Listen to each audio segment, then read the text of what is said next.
Thank you. Thank you. Cannabis freedom fighters out there, stand up. All right, listen, we got some big issues. Okay. We got some big issues with our laws in this country in general, but cannabis laws and rules and regulations, boy, this is a sad day. Todd, this one's for you today. I have a story out of Oregon.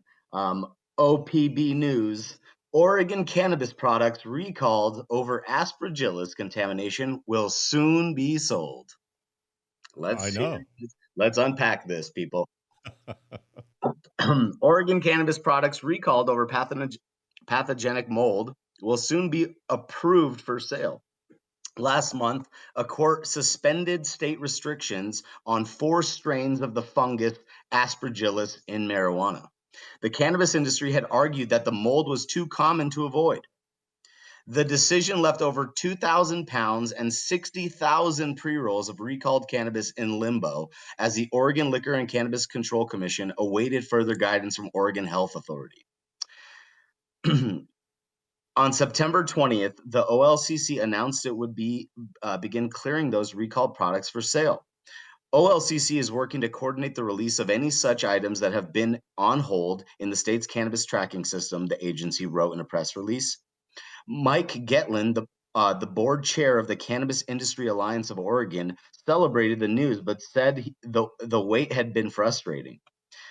This should have been done within a matter of days, if not frankly hours of the judge's ruling, Getland said. There are potentially businesses failing even though the court has ordered that this impediment be lifted. The suspension of the state's restriction will expire in February, giving the Oregon Court of Appeals time to review arguments. Aspergillus spores can cause fungal infections in the immunocompromised, but no cases in Oregon have been linked to cannabis yet. And that's the story from OBP News or OPB News. I'm sorry. And let's hear what our friends and family out there have to say about this. Todd, I want to start with you, man. What do you think about it? I think it's look, run a testing lab, and we test for Aspergillus, 4 different species of Aspergillus, which are pretty bad for you if you are immune compromised, if you have any kind of lung issues. It can be very, very dangerous. I would love not to test for it, right? Because it's expensive, right? It's a pain in the ass, and we do have to fail people for it. We do a different kind of Aspergillus analysis too. Is we do what's called free DNA removal. So we remove all of the dead Aspergillus DNA, which a lot of other labs don't do. We remove the dead DNA and only test for presence of live DNA, which means you have live organisms, in your cannabis, which is bad because it sits in the bag. It gets worse and worse and worse and worse. And that's just what happens. But the cultivators to lobby together and say, we're failing too much, rather than clean their facility, they want to change the law because it's really just all about cleanliness. But what is this nonsense about having a rule and setting a rule and then just saying, hey, we're just gonna let it happen? I mean, it's like, well, that's why they lobbied, right? All that shit was sitting in a storage somewhere. They say, what are we gonna do with all that weed? You know what this sounds like to Todd, me? what's this argument that it's just too common to avoid? You think that's bullshit? Well, it is common because it feeds on dead leaves. Right? So you ever see dead leaves in a cultivation? It's really all about cleanliness. And, I have lots of clients that pass every single time, every time. I have lots of other clients that, fail 15% of the time, 5% of the time, 20% of the time. We go out to the facilities and we swab and we find the location where this problem is happening. And they usually fix it. But it is everywhere. Aspergillus is everywhere, and it is difficult to contain, but it's doable with cleanliness. So we test Aspergillus. We test the DNA, right? We extract the DNA of the microorganism, and that's what we test. And the only thing that kills that DNA would be bleach. So if you're not cleaning your facility with bleach, you definitely have Aspergillus in your facility.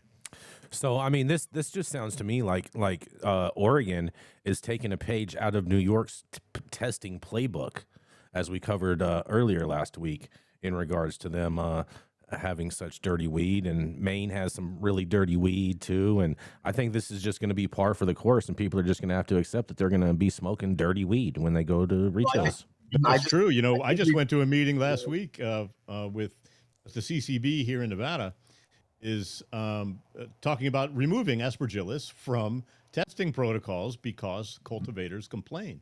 Because the See, national see average what is I'm about saying? 20%, right? And I was in a room full of laboratory guys, and like I said, what I said to you, I'd like to not test for it. It's just not very safe. Well, and here's the thing, this is what we talk about a lot, is just like this butting up against, the bureaucracy of cannabis and the cannabis industry itself. And it's like, look, there's a point here where the industry, the people that have invested, the people that are following the rules, have kind of like, I feel, have a right to have a say in that discussion. But it's also like we don't want to provide a contaminated product to people, especially with cannabis. I mean, we're still smoking a lot of flower, a lot of pre-rolls out there. Those are, by and large, most of the markets in most of these states. And then with always with the processing and the manufacturing of products, we can mediate or remediate that mold. But it still comes down to, where do we have this discussion at a larger kind of point in time, where the labs and the industry operators can come to a conclusion on what to do. My concern is that there's a bunch of, for better or worse, men sitting in a room making decisions about how healthy the plant should be and the medicine that should be given to the consumer should be. Like the fact that those kind of decisions are being made without consumer input or without the public knowledge is quite terrifying, because obviously if those conversations are happening in Nevada, then they're happening in other places.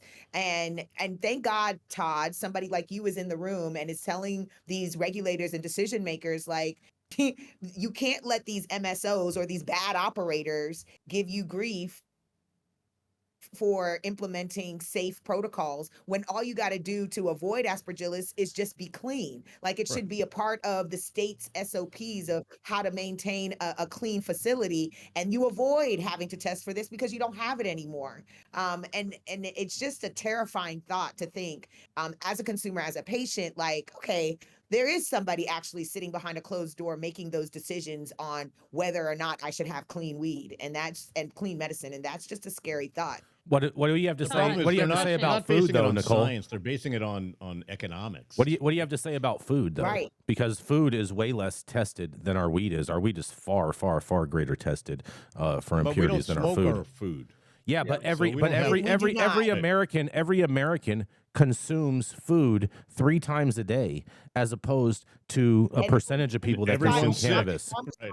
Everyone's And sick, that's and why, exactly, you everybody's know following the standard American diet, and that's they're right. dying on the That's right. inside. And so that's why I buy my food at farmers markets. I support these small farmers. They don't have to go through those stringent testings to get all their mass produced products on the into a grocery store. And I respect that they are small craft growers that give a lot more time and energy and respect to the food that they're growing for the consumer. And so that's my own little part that I can do, is not buy at big box as much as I can, and support these small farmers. And I do the same with my weed. Oh Todd, quick boy. question. On the science side, is there any safe, acceptable level of this stuff? Not when you're Well, that smoking. well, that's really a good question, because that's what I talked about with the regulators the other day. Is that, why don't we develop a acceptable amount of Aspergillus, just like there's an acceptable amount of yeast and mold, right? Sure. There's an acceptable amount of other things.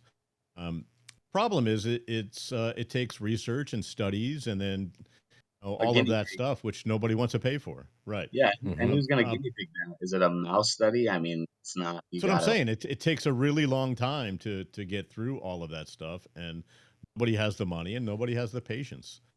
It should be done, Yeah. and there should be some sort of testing The, to do that. Presence of, the state should be funding that. especially in most labs who are not removing the dead DNA, are also testing dead DNA and finding that it does exist, because Aspergillus is everywhere.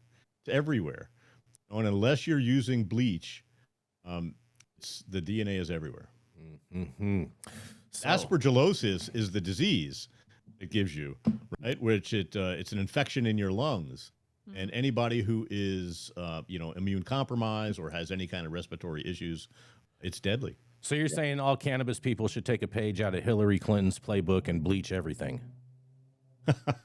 No, that's Donald's playbook of injecting the bleach. Oh, geez, stop That's the right. ridiculousness. We're going to go to a commercial. So We're you gonna can inject the bleach right into and see what happens? Oh, Is that what we're God, going to do? stop That'll it, stop kill it, COVID. stop it. You Or- just, Or you maybe just we can bleach- zap inside our bodies with light.